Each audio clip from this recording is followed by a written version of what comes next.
So 2026 June, the question number 2, they're talking about there's a line L1. So this is the line L1. It has an equation of y equals 10 minus 3x. So the line 2, which is perpendicular to it, okay, that's going to be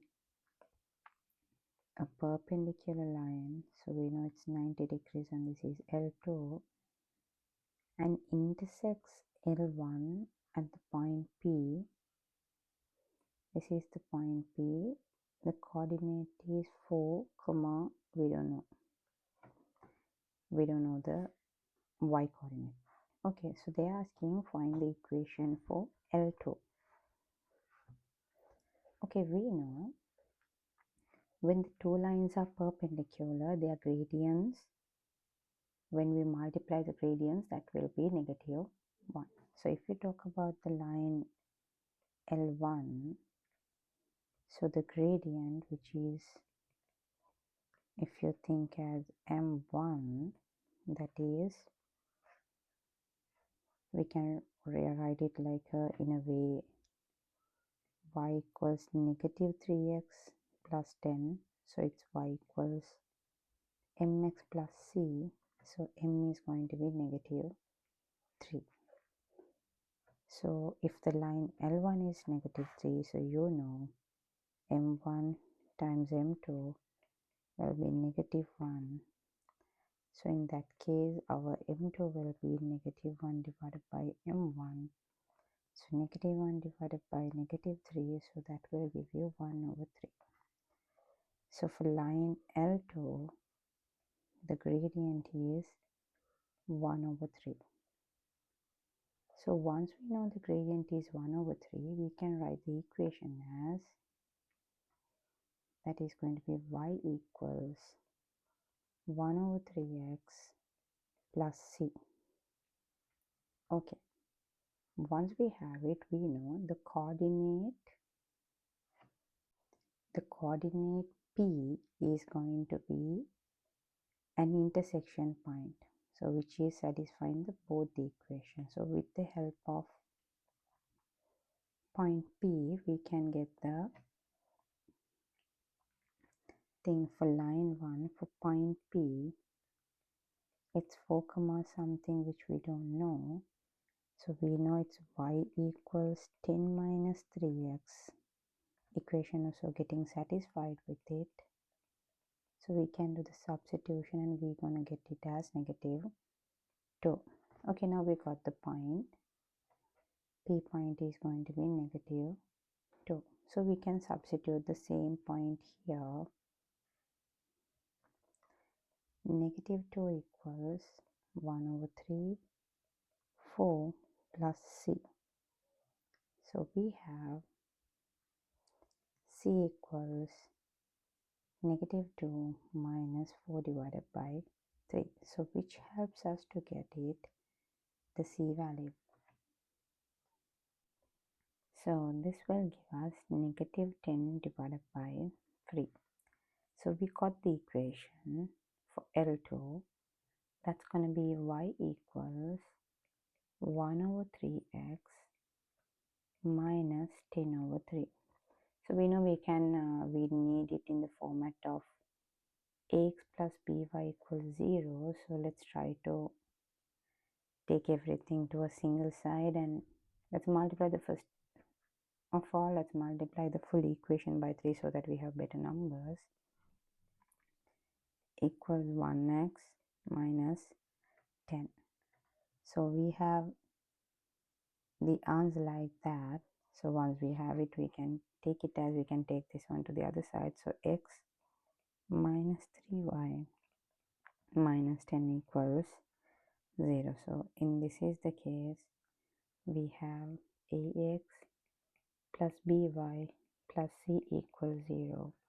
So that our a is 1, b is negative 3, c is negative 10. So these are the answers for the first part. So once you have that, you have the equation of the line L2, which gives you 3 marks. Now let's see the next section. The next section is they're talking about, given that line L1 cuts the y-axis as point M and the L2 cuts it at point M. So let's mark this data into a proper place.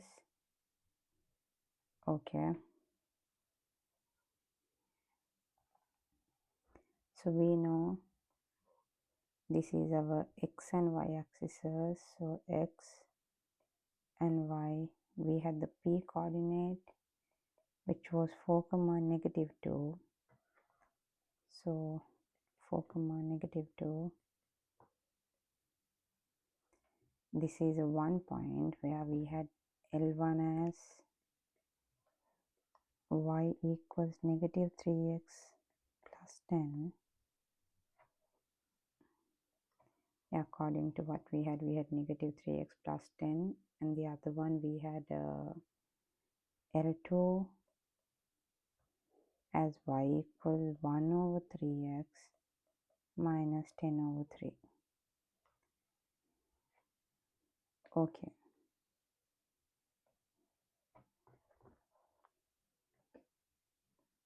We had line L1 like this.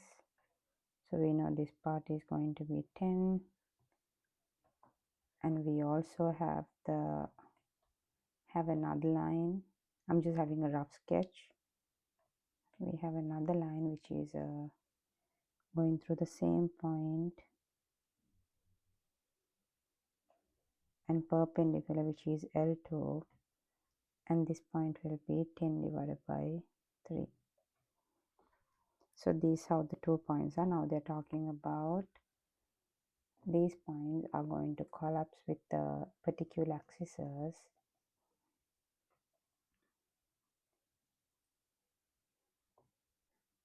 So what they told was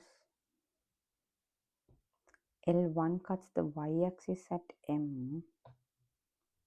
This is M. And the L2 cuts the y-axis as point N. So this is the M and N. So they are asking, in such cases, find the area of the triangle MPN. Okay. Now they're asking the triangle of MPN. P was this point. So now what they're asking is the area of this figure. Literally, this is a triangle. And we know this is perpendicular. Okay.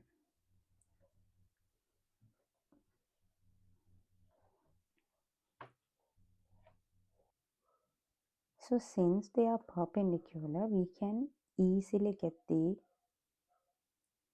line. So if we can get the distance between M and line, so which we can easily get M and line.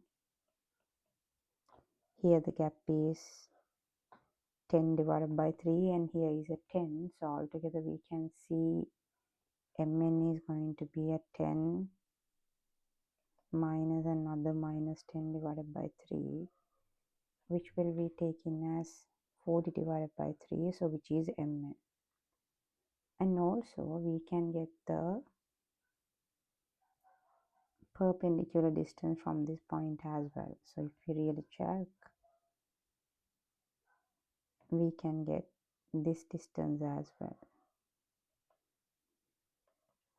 which we can consider h. So the height will be that distance, which is the gap here, so which is 4. We have the height as well. So for this triangle, area of MPN, we can say half into base into height. So my base is Mn, which is 40 divided by 3 times it by 4. So which will give us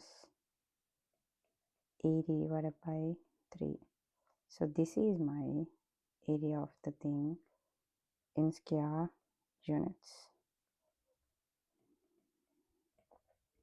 So this is the area of this particular triangle. Yeah, that's all about this question. So which will give you the full marks of 3. Thank you all.